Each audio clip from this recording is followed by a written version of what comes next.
Hi everyone, Anthony Fantano here, internet's busiest music nerd, and it's time for a weekly track roundup, my thoughts on a bunch of songs that have come out over the past week. Did I love them?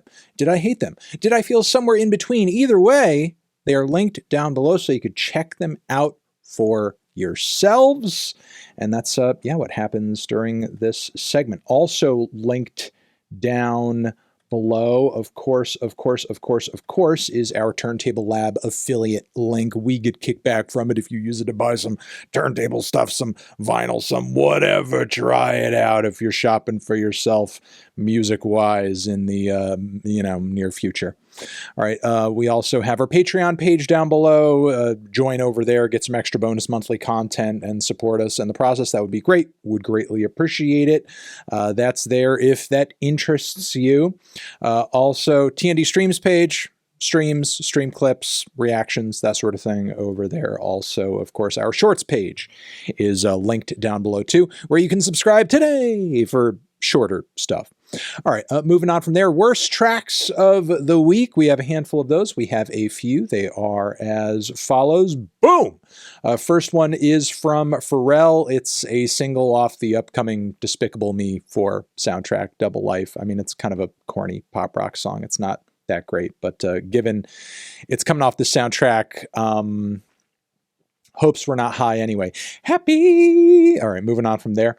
We have a new one from Destroy Lonely, single one, I guess, from this new album cycle. Love For You. It's about as drab and uninteresting and lacking in creativity as pretty much everything Opium has been dropping as of late. So I guess I don't really have anything further to say in addition to that. And kind of shockingly underwhelmed by the new AV Tear single featuring Panda Bear. I think a lot of the vocals are strained and the production is grating. Unfortunately, not as trippy as it is just difficult to sit through.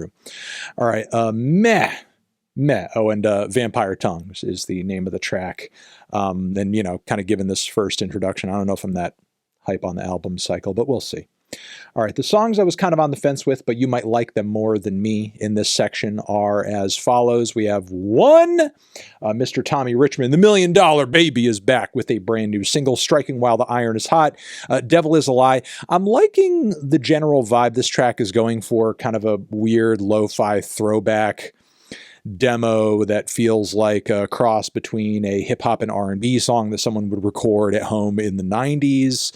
I think it's a kind of cool era and idea to pull from, but as a song itself, it feels kind of half-baked, underdeveloped. He doesn't really nail the finish in the way he does on $1 Million Baby. I don't know why we're getting a track that is as scant as this one, especially as he is kind of riding high and should be working to kind of keep the fans engaged rather than giving us stuff that feels a little unfinished and is maybe structured in the way that it is to maximize streams. All right, moving on from there, we have a new one from Timbaland, featuring artist New York LA. Cherry is the title of the track. And while, I guess I can get down with a song of this genre combination and dance beat in concept, I just don't think this style is like Timbaland's strong suit, per se. So I'm just a little underwhelmed by this, and it felt kind of a rickety, especially on the rhythm side for someone of his caliber, in my opinion. All right, moving on from there. Quavo, Mink, new single, which has its moments, but it mostly kind of feels like he's trying to bring back classic Migos vibes on this one, and it's not quite working as well as it could. We also have JPEGMAFIA, who has come back with a surprise crossover with none other than Freaky, an artist who he collabed with on like an EP, a shorter project way back in the day. This was actually my introduction to JPEGMAFIA, him and Freaky working on that little project together, especially that, I Might Vote for Trump track. That was kind of a huge underground rap banger at the time that certainly helped put Peggy on the map. Was hoping for this new crossover between these two to be a bit more fireworks, a bit more exciting than it actually is. But it's a lot of length, but without a lot of momentum, in my opinion. And I feel like there could have been more, I guess, vocal chemistry between these two. I do like the, various vocal drops throughout the track. I like how kind of wild and lo-fi the beat is, but I don't know. This one to my ears could have been retooled a bit structure-wise. Moving on from there, we have Pale Waves, who have come through with a new track, Perfume. It's passable. It's listenable, especially if you're looking for something that's a little indie pop, a little shoegazy, but not too experimental or too noisy or anything like that. Don't want anything too harsh, I suppose. Again, palatable, but not much else can be said about it. We have a new one from Nails. First taste, first teaser of this upcoming album cycle. Every bridge burning. Nails sounding as antisocial as ever on the title side. Imposing Will is the name of this new track, and it's fast, it's furious, it's heavy. I'm liking how just gargly the vocals are. That sort of seems like a nice little change of pace, but riff-wise, rhythm-wise, I just think it's kind of okay for them.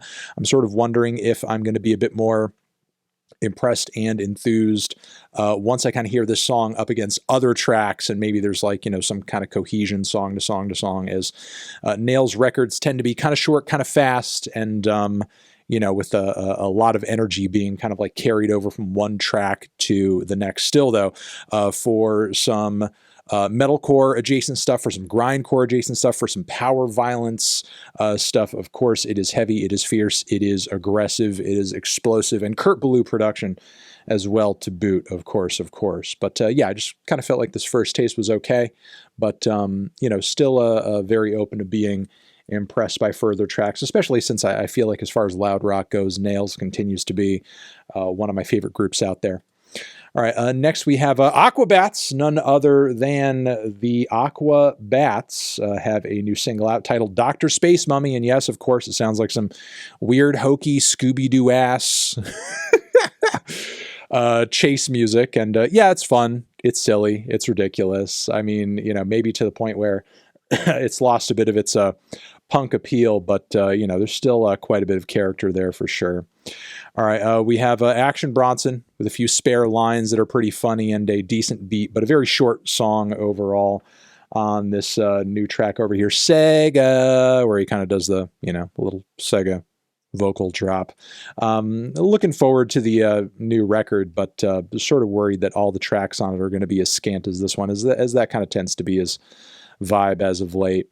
All right, best tracks of the week, they are as follows. We have quite a few of those. Here we go, starting off with the new Fire-Toolz single, which is absolutely insane.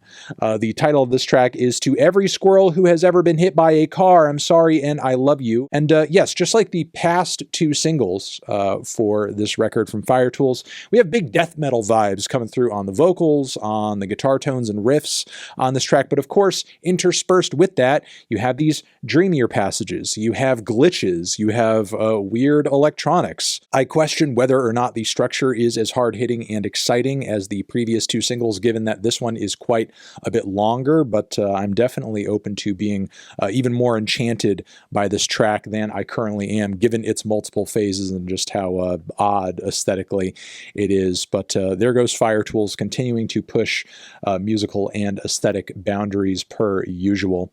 All right, moving on from there, we have a new one from the OCs over here, loving this very kind of punky, weird garage rock and, you know, just kind of like post-punk vibe that they have coming together on this one. Nothing too brand new for the band, given all of their very prolific, you know, I want to say very massive back catalog and the various bases covered within that, but I still thought the riffs and songwriting on this were exciting. The energy is most certainly there as well, so liking this one a lot. Cassius, Brutus, and Judas is the name of this track. Next, we also have a new one from Remi Wolf, first single from the upcoming album that is a bit more of a slow burner, a bit more of a ballad type track, but the vocal harmonies and vocals themselves are killer and 110% on point. The singing is just stellar and really sells the whole thing. All right, liking this new one from Nilüfer, Yanya as well. It's got a bit of a 90s alternative rock throwback vibe, but the tune is most certainly there. Thinking this one's very tasteful as well. Method Actor is the name of this track. Next we have Lewis Cole continues to drop more tracks with the Metropole Orkest and Jules Buckley. This one over here is also surprisingly low key, not nearly as aggressive on the drum side, or as dissonant or as weird on the orchestra side, because obviously you've got those huge horn string sections throughout the other two singles. But These Dreams Are Killing Me is the name of the track, and it's got a very solid, gentle, sweet little vocal melody. It's just a bit easier on the ears, but still quite colorful and still quite compelling. All right, moving on from there, a couple more. Hakushi Hasegawa has continued to spoil us with song after song, single after single from this upcoming album. This latest one has a feature on it, and it's a bit of a hip-hop crossover. Kid FRESINO is the name of the artist on the song. Gone is the title of it, and it's one of the most rhythmically insane tracks you're going to hear this year, period. Well, I mean, that's pretty much every song off this record so far.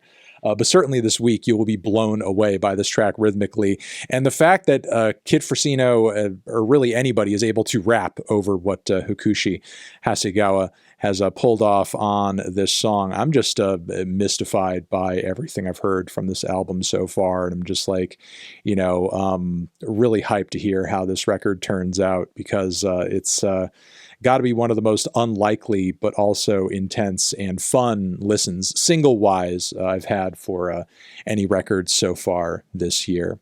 All right, moving on from there, we have a new one from Bree, Runway, who is like going full Missy Elliott rapping over a spare beat from Kanye's Yeezus era vibes on this new track over here, which is quite catchy and entertaining and dark. Just Like That is the title of this track. Also liking this new one from Boldy James and Conductor Williams. Across the Tracks is the name of their upcoming project together, and Terms and Conditions is the name of the first teaser, and it's got some great stellar soul chops in it, some mesmerizing flows from Boldy as well that I'm liking a lot. And one more, that would be this latest track from Spirit of the Beehive, Let the Virgin Drive. Once again, the band comes through with a general sound and aesthetic that feels very indebted to some of the spacier and more washed out bands of like the 2010s, early 2010s indie blog house rock era of music. But then once they kind of establish that sound and establish that vibe, they're throwing in all of these like, weird experimental, surreal, psychedelic bits of instrumentation, some auto-tune that's like very odd and very unlikely, another vocal in the mix as well. It's kind of crazy. It's like very all over the place, very creative, but there is like a flow, there is cohesion to it that's really masterfully pulled off and impressive. But yeah, really liking this new single from the band and looking forward to hearing more from them for this upcoming record they've got coming very soon. So, all right, weekly tracks, everybody. Weekly tracks. Those are the songs. They're linked down below. Check them out for yourselves. You're the best. I'll see you in the next one. Anthony Fantano. Tracks, forever.